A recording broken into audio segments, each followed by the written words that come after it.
Imagine standing in a palace where the chandeliers blaze with gold, the air heavy with incense, and a girl barely 14 walks slowly toward the altar. Her gown is white, her crown is heavy.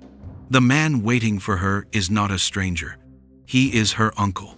The vows are spoken, the kingdom cheers, and history records it as a union of dynasties. But for her, it is the beginning of torment. Pregnancies that end in stillbirth. A body breaking under the weight of repeated childbirth. Whispers of madness, rumors of curses, and the knowledge that her children will not only be her heirs but also her cousins. This is not a single story. It is the story of royalty itself. For centuries, kings and queens gambled with genetics in a desperate attempt to keep their power pure. Cousin married cousin, uncle married niece, brother married sister. And while the thrones survived for a time, the women did not. You may have heard of the infamous Habsburg Jaw, a deformity carved into portraits of kings and queens across Europe. But behind those portraits were women like Maria Ana of Spain, whose face revealed generations of genetic collapse, and whose womb carried children that died before they could inherit the empire. You may know of Joanna of Castile, called the Mad. Chroniclers say she wandered the halls with her husband's coffin, consumed by grief. But modern historians suggest another truth. Perhaps Joanna was not insane at all, but a victim broken by loss, silenced by politics, and trapped by a dynasty that saw her only as a vessel for heirs. And then there is Egypt, where queens like Cleopatra II were forced into marriages with their own brothers, justified by the myths of gods. Outsiders called it scandal, insiders called it tradition. But for the women themselves, it meant carrying children whose bloodlines were twisted into knots and whose lives were often cut short. Each story is different. Madness, deformity, infertility, infant death. But the pattern is the same. Women sacrificed at the altar of dynasty, remembered not for their voices, but for the tragedies written into their bodies. Tonight, we're not just retelling old scandals. We're peeling back the legends and looking for the truth. Were these queens truly cursed, or were they victims of a system that destroyed them from within? Stay with me, because by the end of this journey, you'll see why the most powerful women in history were also some of the most tragic. And the queen, at the very center of this story, the one whose bloodline was twisted beyond recognition, may leave you speechless. Royal courts glimmered with jewels and gold, but behind the ceremonies of power lay a brutal truth. In the world of kings and queens, blood was currency. And for centuries, dynasties guarded it with the sharpest of weapons, marriage. But not marriage as we understand it. These unions were not about love, not even about peace. They were about control. The tighter the bloodline, the stronger the claim. At least, that was the belief. And so, across Europe and beyond, royal families closed their doors to outsiders and looked inward to cousins, uncles, nieces, even siblings. The Habsburg dynasty became the most notorious example. They ruled an empire stretching from Spain to Austria, and they feared division more than disease. To them, marrying within the family was not scandal, it was strategy. Each union tied lands together, but each one also tightened the genetic noose around their heirs. A family tree that should have branched outward began curling inward, until it resembled not a tree, but a circle. The result was devastating. By the time Charles II of Spain was born in 1661, he carried more genetic overlap than the child of a brother and sister. His body told the story, frail, sickly, and infertile. He was nicknamed El Hechizado, the Bewitched, because people believed no natural explanation could account for his suffering. But behind him stood generations of women, mothers, aunts, cousins, whose own health and fertility had been sacrificed long before Charles became king. This obsession with blood purity was not limited to Europe. In ancient Egypt, the Ptolemaic dynasty followed the example of the gods themselves. Isis married Osiris, so royal siblings, did the same. Cleopatra VII, the last pharaoh, famously married both of her brothers before seizing power for herself. Outsiders like the Romans mocked it as grotesque, but within Egypt, it was treated as divine tradition. Still, the cost was real. Generations of royal women risked their lives in pregnancies where the odds were already stacked against them. Even beyond these famous cases, cousin marriages tied royal houses together everywhere. The Iberian monarchies, Spain and Portugal, intermarried so relentlessly that by the 1700s, their family lines were indistinguishable.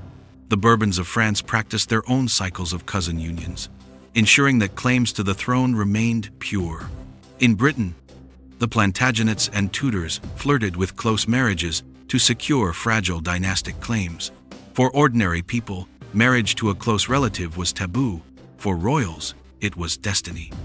And what made it cruelest of all was that the burden always fell heaviest on women. Queens and princesses were raised not to rule, but to reproduce.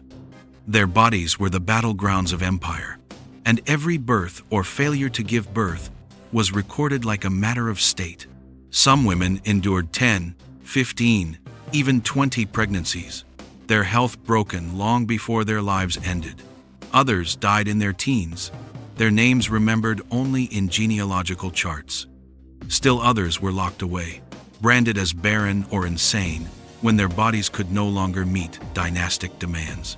The irony is striking. In chasing pure blood, these dynasties poisoned themselves. They believed they were preserving strength, but they were weaving weakness into their very veins. What they called destiny was, in reality, decay. And yet, at the time, no one understood genetics. Priests explained miscarriages as God's punishment. Courtiers whispered of curses. Chroniclers recorded deformities as signs of divine wrath. Science would only catch up centuries later. In their own time, the suffering of women was never recognized as the predictable outcome of inbreeding. It was blamed on sin, sorcery, or the women themselves. This was the world into which our most inbred women were born, a world of power and splendor on the outside, but silence and suffering within. A world where crowns glittered on the heads of brides who never chose their grooms. A world where family ties became shackles, and where the price of ambition was measured not in gold or land, but in blood, bones, and broken bodies. And in that world, legends grew. Stories of madness, curses, and ghostly omens clung to these women's names. Rumors that blurred the line between fact and fear. History often forgets women as individuals and remembers them instead as legends. For royal women born into webs of inbreeding, those legends were rarely kind. Madness, curses, sorcery. These were the stories whispered in corridors and preserved in chronicles. Take Joanna of Castile, daughter of Ferdinand and Isabella. She was remembered not as queen, not as mother, but as Juana la Loca, Joanna the Mad. Chroniclers wrote that she raved with jealousy, that she dragged her husband's coffin through the night, unable to let him rest. To generations of Spaniards, she became a ghost queen, a woman cursed by love and lunacy. Yet modern historians suggest another explanation. Joanna may have suffered from depression, worsened by pregnancies and isolation, but the legend of her madness was convenient. It allowed her father, and later her son, to rule in her name while she was locked away for half a century. Her grief became propaganda. Another tale clung to Maria Anna of Spain. In Portraits, her face showed the infamous Habsburg Jaw. Courtiers mocked her appearance and whispered of deformity. But beyond physical features, darker rumors spread that her womb was cursed. After a string of miscarriages and infant deaths, some claimed God himself had closed her body, punishing the Habsburgs for their incestuous unions. The court turned tragedy into theater, every lost child proof of divine judgment. In Austria, Elizabeth of Habsburg was married to her own uncle, Maximilian II. People said such a union could not be blessed. When she suffered bouts of illness, rumors swirled that she had been struck by heaven's wrath. Some even accused her of dabbling in forbidden charms to conceive. Her struggle to bear healthy children was twisted into superstition, as though her womb reflected the sins of the dynasty. The legends of Egypt grew even more extravagant. Cleopatra II, married to her brothers, became infamous not just for incest, but for supposed sorcery. Ancient sources accused her of invoking the gods of the underworld, of cursing enemies with rituals steeped in blood. Later, Roman writers, always eager to demonize Egyptian queens, painted her as a monstrous figure whose very marriages destabilized the divine order of the cosmos. Whether true or slander, her story turned political strategy into a myth of chaos. And then, there are the stories that slip into the supernatural. Court servants claimed that the cries of Maria Anna's stillborn children echoed in palace halls long after their deaths. Others whispered that Joanna's endless vigils with Philip's coffin kept his corpse unnaturally preserved. These tales blurred the line between mourning and magic, transforming private despair into Gothic legend. Even centuries later, the myths have not faded. Popular culture still calls Joanna the Mad, still depicts Cleopatra as a dangerous seductress, entwined with her brothers, still remembers the Habsburgs as a dynasty cursed by their own blood. The women themselves are buried beneath layers of rumor, their true voices lost. What unites these legends is the way they weaponized suffering. A queen who could not produce an heir was branded barren. A queen who mourned too long was called insane. A queen who ruled in defiance of custom was slandered as a witch. Their reputations were shaped less by truth than by fear. Fear of women, fear of failure, fear of the fragile foundations on which dynasties rested.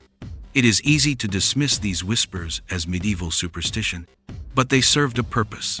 They explained the unexplainable stillbirths, deformities, infertility, in an age before science.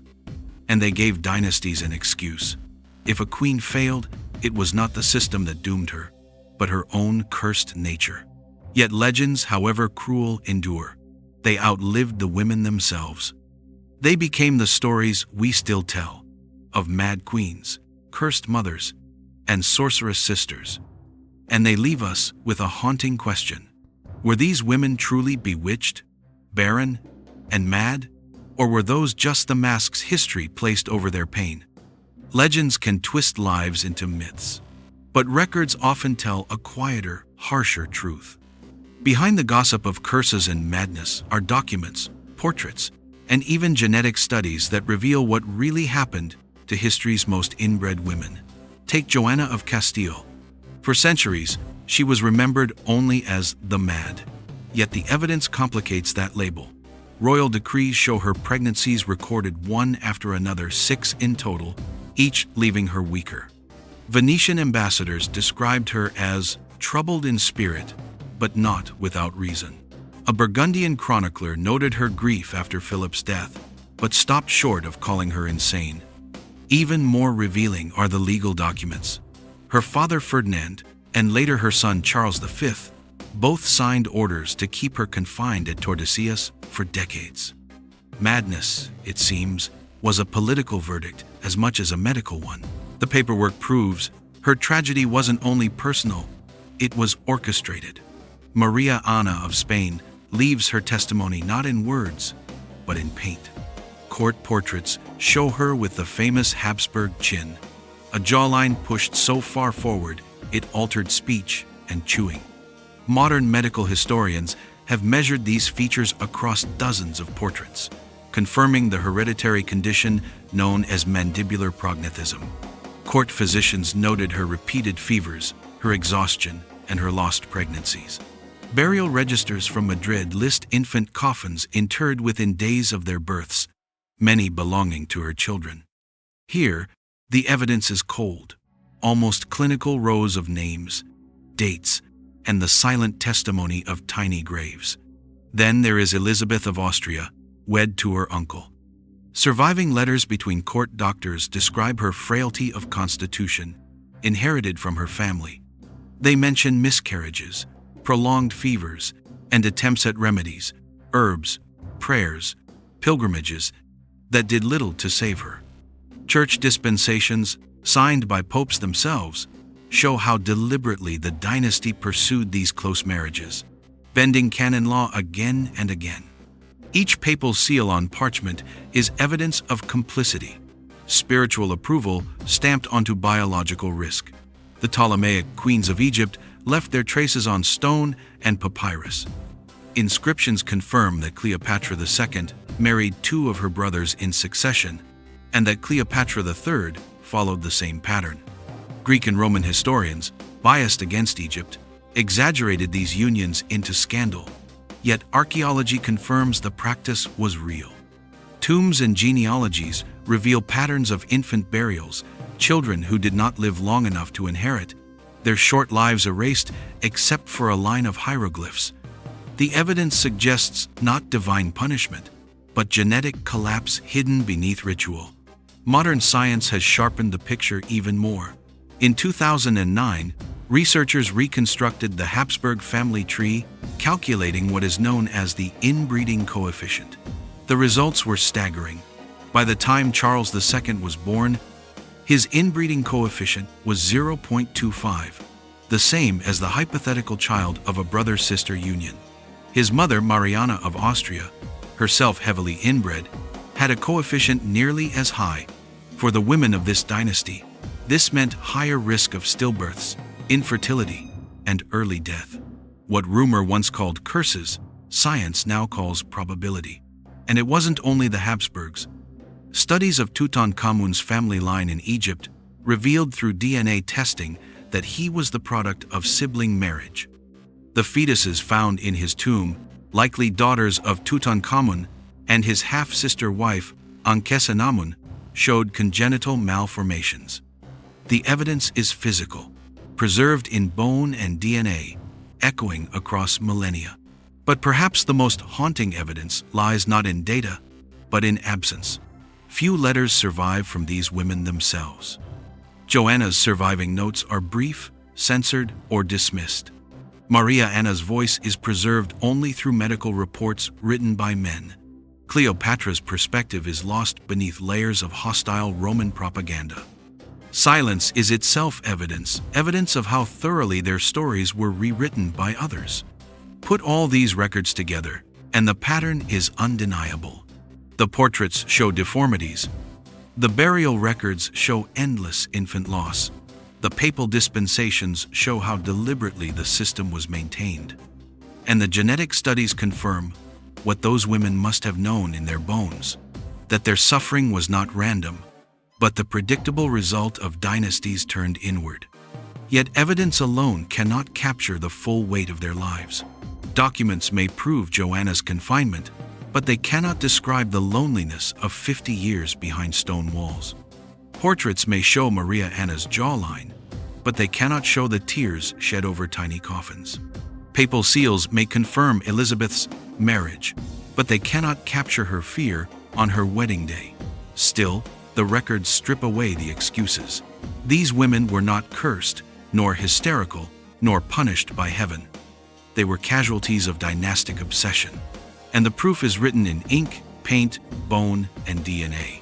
But even as evidence brings clarity, it leaves space for mystery. What about the rumors that persist, the ghost stories, the whispers of curses, the unexplained events that surrounded these women? Were they inventions, or were they society's way of grappling with truths too dark to face? Facts leave no room for doubt, but history rarely survives on facts alone. Around the women of Europe's and Egypt's most inbred dynasties swirled a storm of whispers, stories of curses, ghostly omens, and inexplicable events. For their contemporaries, these legends filled the gaps that evidence could not. For us, they reveal how deeply society feared what it could not explain. Take Joanna of Castile. Court records confirm her confinement at Tordesillas, but servants told a darker story. They swore she refused to bury her husband Philip's body, instead keeping his coffin beside her. At night, they said, she ordered it opened, whispered to the corpse, and kissed his decaying lips. Some claimed his body never rotted, preserved by her obsession.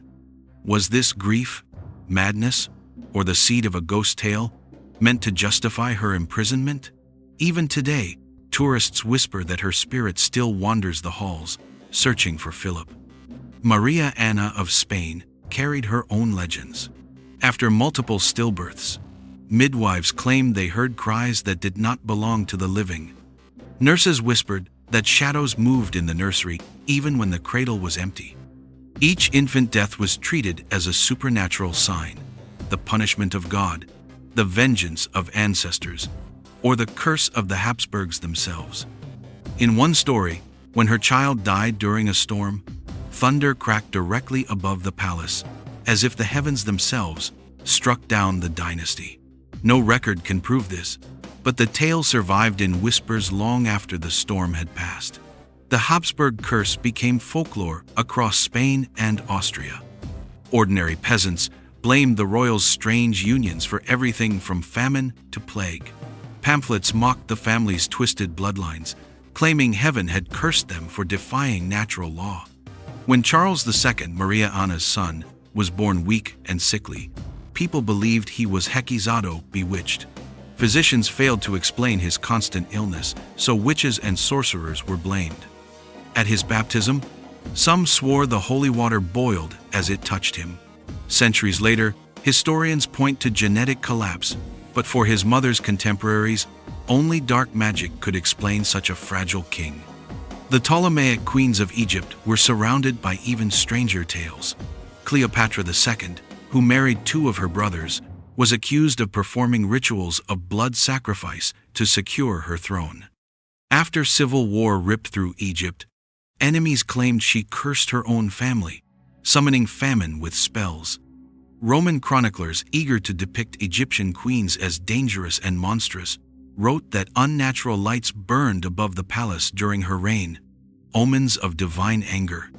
We cannot know whether such visions were real, imagined, or exaggerated propaganda. What we know is that these stories branded her legacy forever. In Vienna's Habsburg crypt, legends still cling to the marble halls. Priests described strange silences during the funerals of infant royals, birds refusing to sing, candles snuffed without wind. Visitors in later centuries claimed to hear soft crying near the rows of tiny coffins. Skeptics dismiss it as imagination, but the stories continue to haunt the vaults. Other phenomena defied classification. Elizabeth of Austria, wed to her uncle, was said to fall ill only on certain feast days, whispered proof of divine disfavor. When she miscarried, attendants claimed the chapel, bells tolled by themselves. Was it coincidence, or an omen seized upon by fearful minds? What makes these stories powerful is not whether they are true, but why they were told. In an age before genetics, people sought meaning in tragedy. When infants died again and again, when queens lost their minds, when dynasties crumbled, it was easier to believe in curses than in bloodlines turned toxic. The supernatural explained what science could not. Even today, echoes of these tales survive. Documentaries speak of the Habsburg curse. Popular culture retells Joanna's madness as a Gothic ghost story. Tour guides in Spain and Austria lean into the eerie, describing shadows in crypts and voices in empty halls. These embellishments may not be factual, but they endure because they speak to a truth deeper than documents. The sense that these women's suffering was too immense, too cruel, to be explained by chance alone. And so their lives became legends. Joanna, the ghost queen who kissed a corpse. Maria Anna, the mother cursed with silent cradles.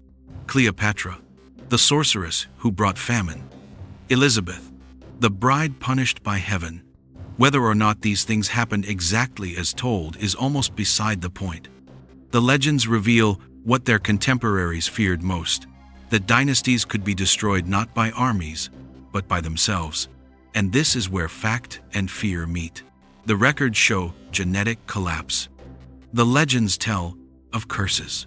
Put together, they form the haunting reality of history's most inbred women, a reality too tragic to ignore, too mysterious to fully explain. But the story does not end in the past.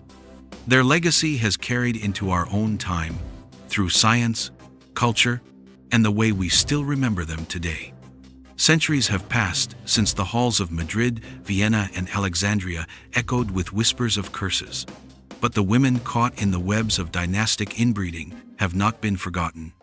Their stories live on in museums, textbooks, laboratories, and even popular culture, shaping the way we understand both history and ourselves. Take Joanna of Castile. For generations, she was remembered only as Juana la Loca, the mad queen who carried her husband's coffin. Yet, in recent decades, historians have begun to re-examine her life. New scholarship paints her not as insane, but as a victim, a woman crushed by grief, manipulated by powerful men, and silenced for political convenience.